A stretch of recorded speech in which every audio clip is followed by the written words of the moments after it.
I spent 6 months helping a woman care for her paralyzed husband. I brought groceries, fixed meals, even cleaned his wounds. She used to cry in my arms, thanking me for being her only friend, and I believed her. Until one night, I pulled back my bedsheets and found her necklace, the same one I had helped her untangle from her husband's wrist months ago. She didn't just betray me, she walked right into my home and into my marriage.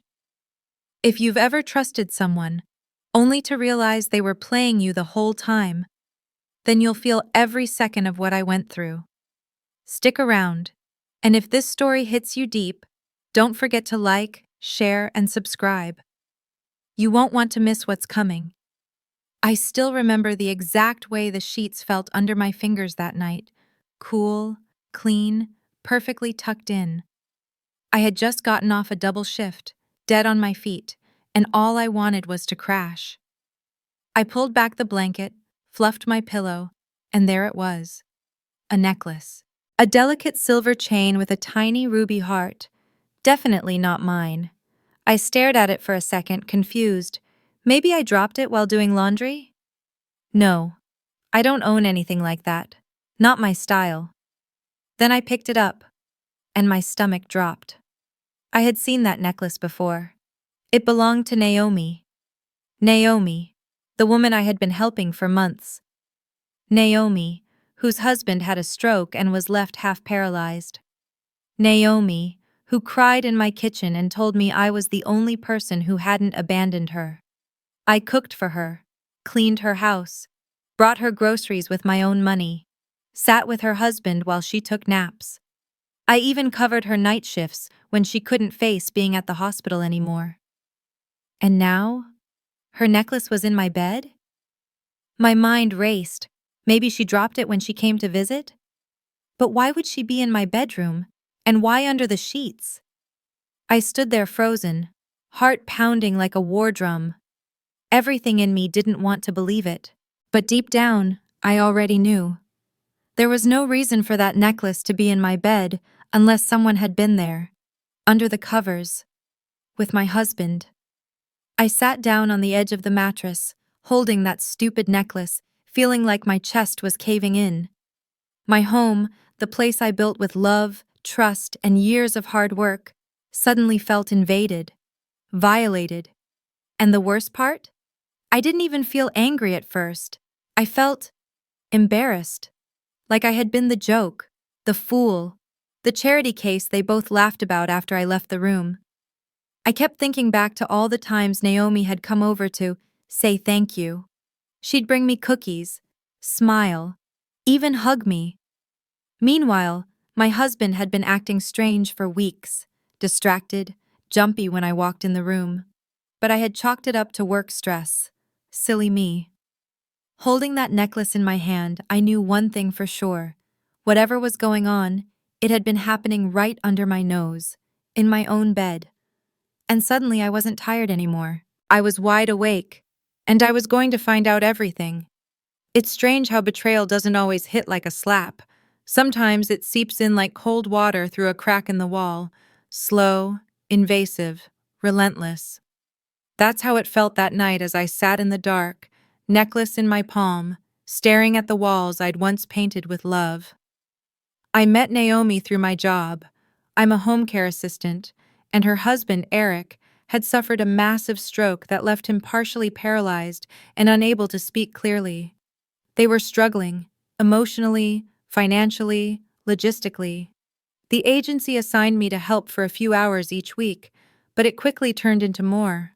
I offered to stay late, brought them home-cooked meals, used my own gas to pick up prescriptions when their insurance lapsed. And Naomi? She was broken.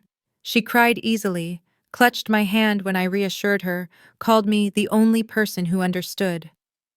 We bonded over coffee at her kitchen table. Sometimes we talked for hours while her husband slept in the next room. When her shifts at the diner got tough, I offered to let her crash on my couch. "You're exhausted," I said. "Don't drive tired." She only took me up on it once, or so I thought. My husband, Derek, had even commented once. "That woman's going through hell," he said. "You're a saint for helping her." And I believed him. I was proud that we, as a couple, could be there for someone in crisis. That's who we were. That's who I thought we were. Now, all of that felt like a sick joke. As I sat there, I kept replaying old moments in my mind. Naomi laughing with Derek in the kitchen, brushing crumbs off his shirt like it was nothing. Her texting during our movie nights, claiming it was just her sister. Derek's sudden interest in fixing up the upstairs unit, even though it had been empty for months. I had brushed those things off. That's what trust does. It teaches you to silence your instincts. I had trained myself to believe in their goodness. And now, sitting in the silence of my room, I felt that belief shatter. I wanted to scream. I wanted to smash something. But I couldn't move. All I could do was sit there, frozen by the weight of a truth I hadn't asked for. The woman I had held up when she was at her lowest had climbed into my bed with my husband. And somehow, that realization didn't just hurt. It hollowed me out. Looking back, the signs were there, hiding in plain sight. But when you love someone, your mind works overtime to keep you blind. The first crack came one Sunday morning. Naomi had shown up with blueberry muffins, still warm, still smug. "Just wanted to say thank you again, Tara," she said with that soft, tragic smile of hers. "I don't know what I'd do without you." Derek was already up, freshly showered. He looked nervous. He barely met my eyes and wouldn't touch the coffee I'd made, his favorite. Naomi, on the other hand, looked unusually bright-eyed for someone supposedly exhausted from caregiving. I chalked it up to awkwardness. Maybe he felt weird having her around. Maybe she was just putting on a brave face. That's what I told myself.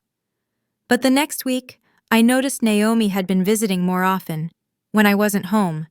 She said she'd just stopped by to leave a thank you card, or drop off Eric's extra meds. Sweet gestures, normal, on the surface, but they started piling up. One afternoon, I found her favorite brand of kombucha in our fridge. Derek doesn't drink that stuff. I definitely hadn't bought it. I asked him about it casually. He shrugged, said maybe I got it and forgot. That's when I felt the first chill creep in. Then there were the texts. Derek had changed his phone password for the first time in years. I noticed it while he was in the shower, and his phone buzzed on the nightstand. The screen lit up with a message that read, "I'm downstairs." Downstairs? Our duplex only had 2 units, us and the one above, which had been empty, or so I thought. But 3 days earlier, Naomi had mentioned she was staying somewhere nearby for a while to be closer to Eric's new rehab facility. I didn't connect the dots right away, until I heard footsteps above me that night. Quiet, familiar, and far too late for a vacant unit. I told myself I was being paranoid, that I was stressed, overtired.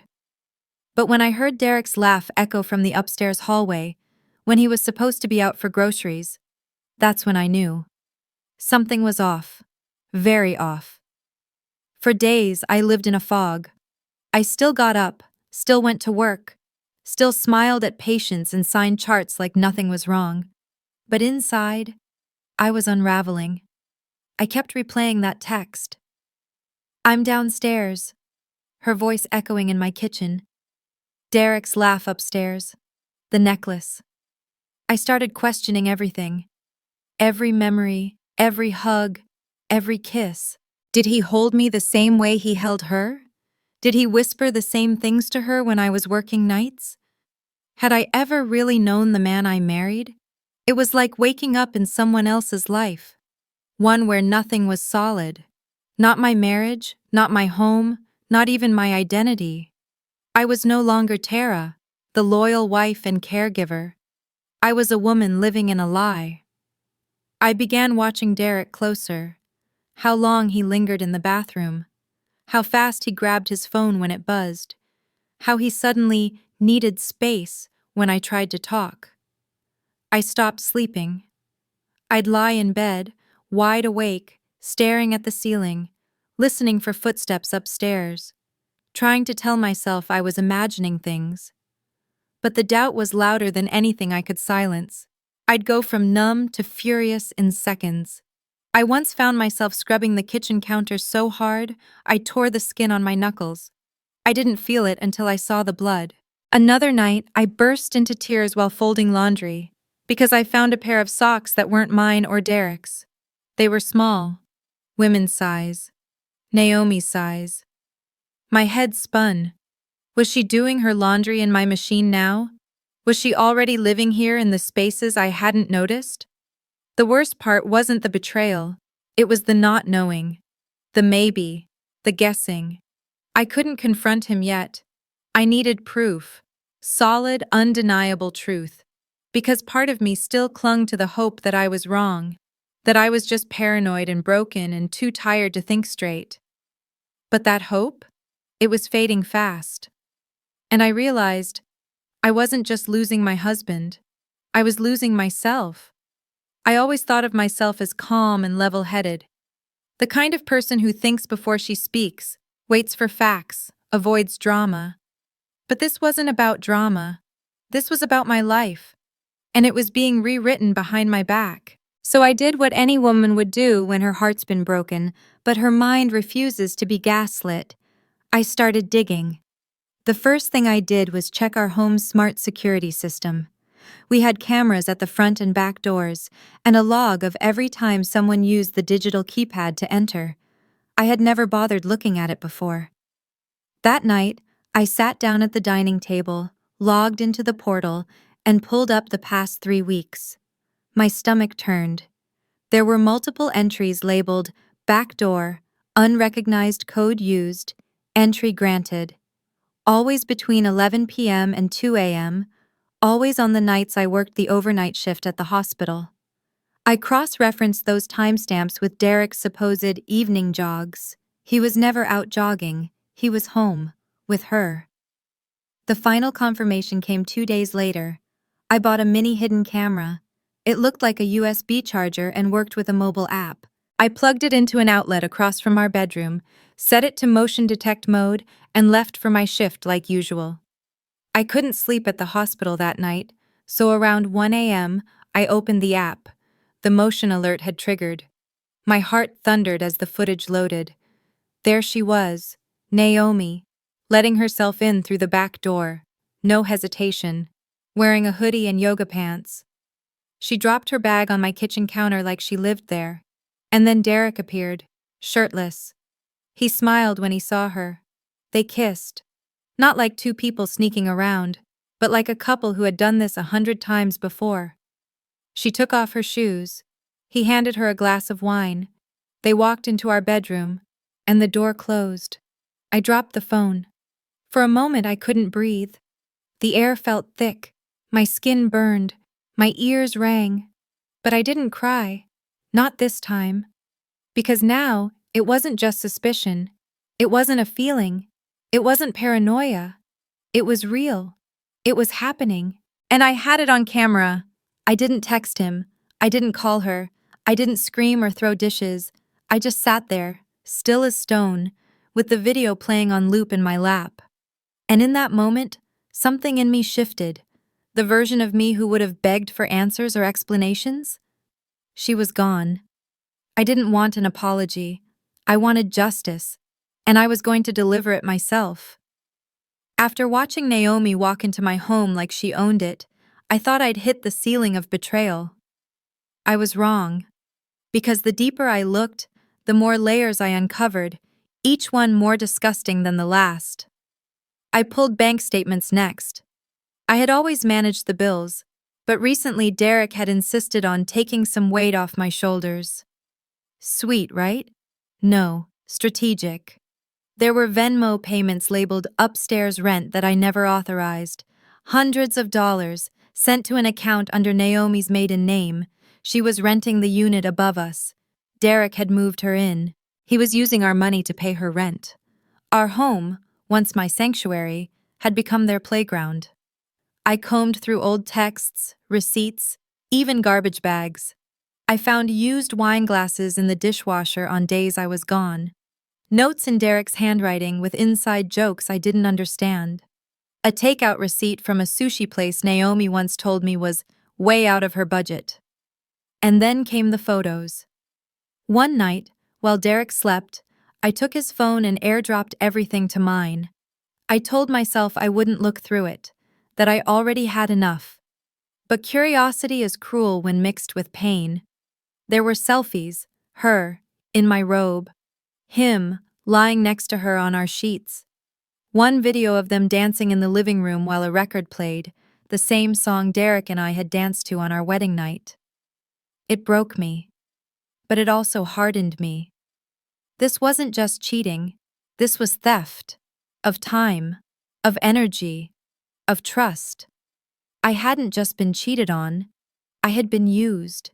Used for my kindness, for my empathy, for my stupid willingness to help people at their lowest. I wanted to scream, burn the house down, confront them both with fists and fire. But instead, I saved everything. The photos, the footage, the texts, the receipts. I put it all in a folder on my desktop labeled Truth. I wasn't ready to strike yet, not until it hurt them as much as it hurt me. I needed a plan. I needed a stage, and I knew exactly where I'd build it. Because if there's one thing Derek and Naomi both loved more than sneaking around, it was being seen as good people. They were about to get exactly what they wanted, a very public audience. If you've ever been betrayed by the people you trusted the most, you know there's a line. Once it's crossed, you're never the same. What would you do with the truth? Me? I was about to turn it into the sharpest weapon I had. They say revenge is a dish best served cold. I wasn't going to throw things. I wasn't going to scream. I was going to let them dig their own grave and hand them the shovel with a smile. First, I played dumb. I smiled at Derek, kissed him goodnight, asked him how his runs were going.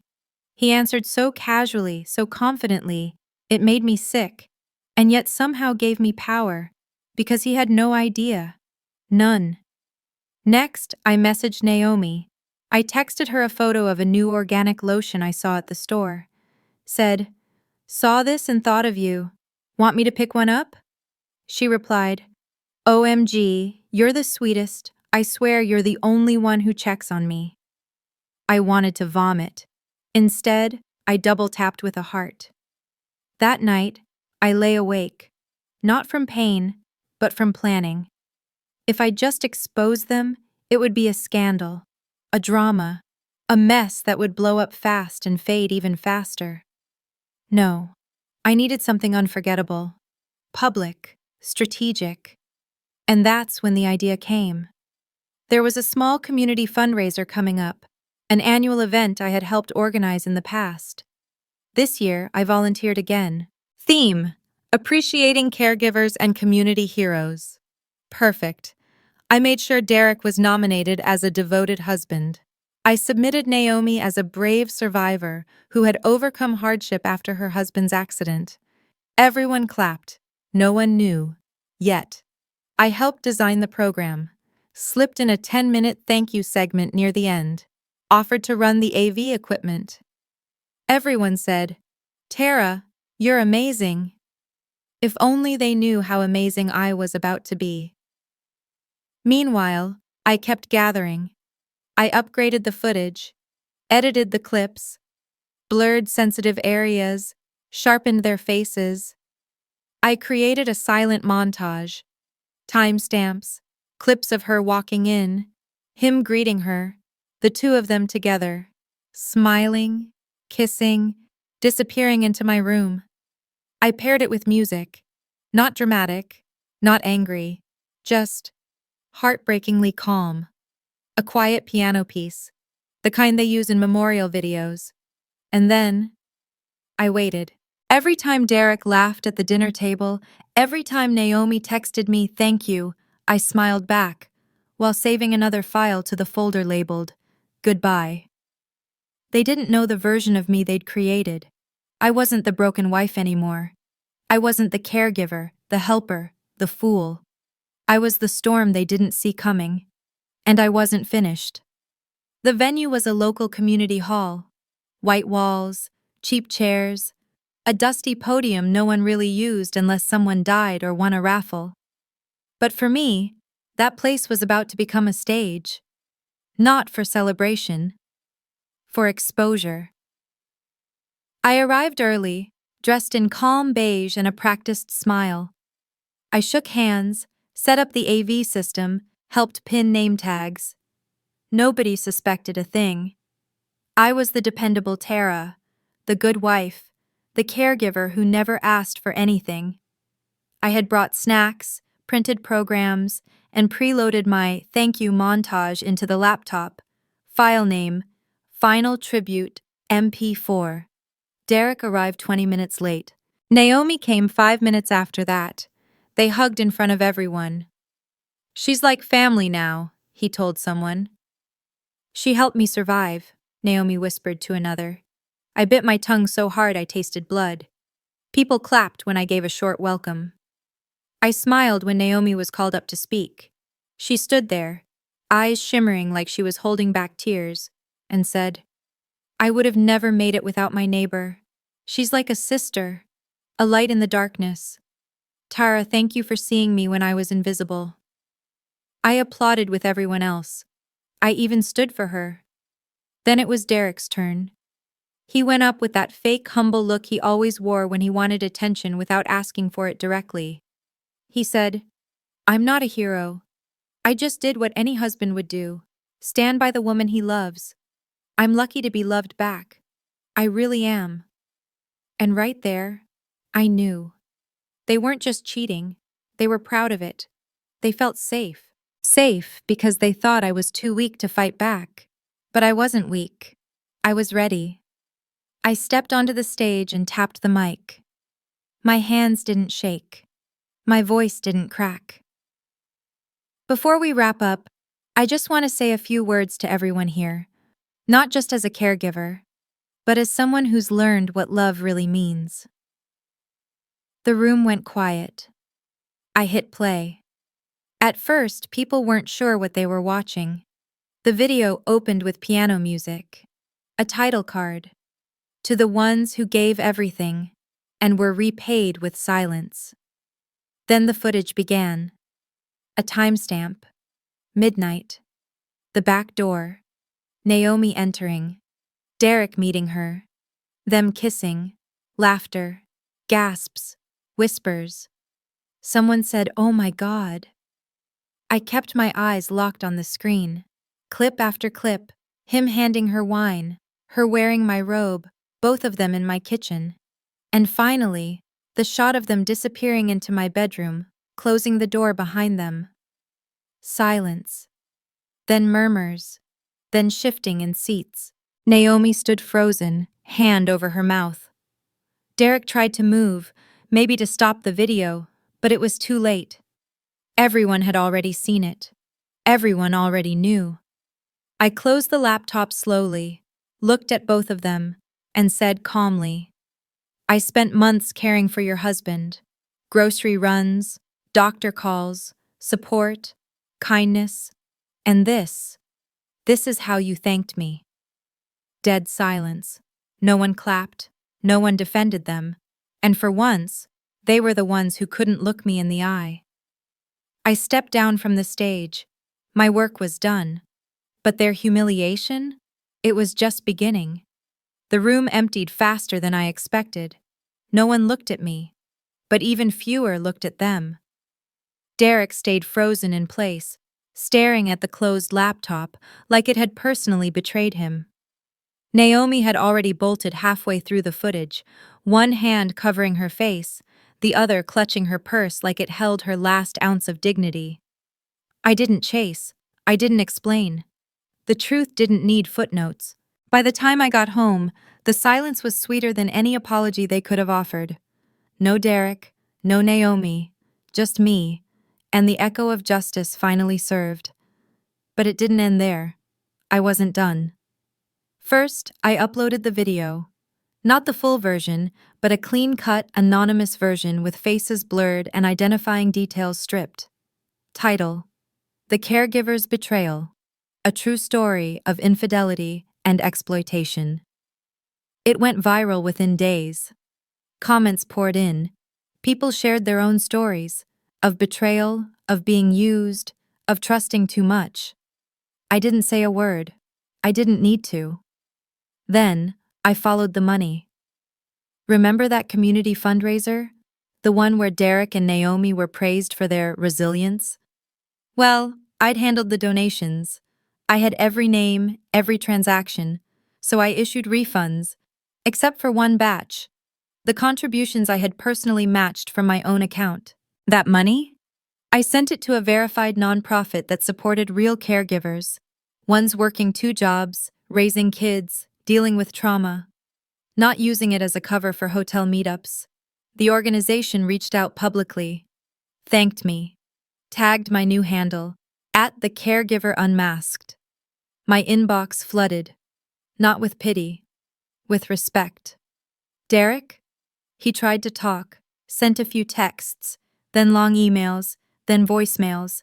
None of them included the words, sorry, just, I didn't mean for it to go that far.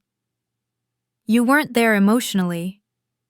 She needed someone and so did I. I didn't respond. He moved out 2 weeks later. Last I heard, he was crashing on a friend's couch, because Naomi's lease was terminated by the landlord once he saw that video. Apparently, no drama had been in her contract. Oops. And Naomi? She tried to post a statement online, tried to make herself the victim. It backfired. People recognized her handwriting from the thank you notes she'd sent me. Her lies crumbled. Her account went private. She never resurfaced. And me?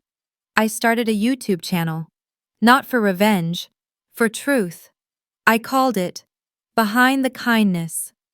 A space for people like me, who gave too much, trusted too deeply, and got burned for it.